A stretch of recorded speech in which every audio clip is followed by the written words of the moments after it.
Нема лекови, нема медицински кадар, ама има казнени пенали кои ќе треба да се платат поради неизградбата на клиничкиот центар.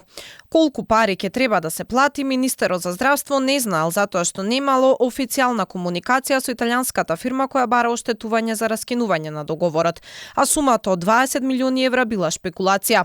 Во Министерството за здравство имало само еден документ во кој се барале 8 милиони евра. Компанијата треба да дојде и да се докажуваме зашто они бараат толку средства. Ова 19,5 милиона е, морам да дефинирам дека е шпекулација.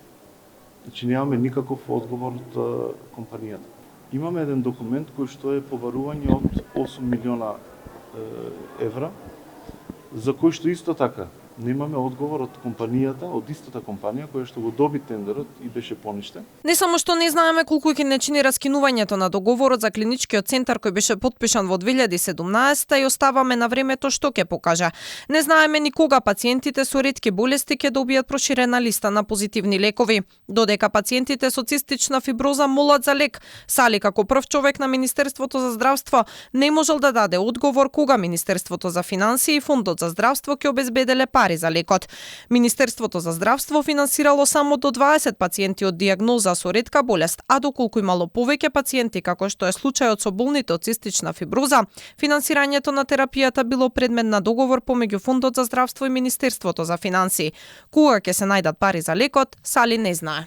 Фондот за здравствено осигурување и Министерството за финансии се фокусирани на издвојување начин како да се обезбеди лекот трикафта за пациенти со цистична фиброза, што не е дел од програмата на Министерството за здравство. Капак на се е недостатокот на медицински кадар. Во Македонија нема доволно педиатри што доведува до преполни детски одделенија.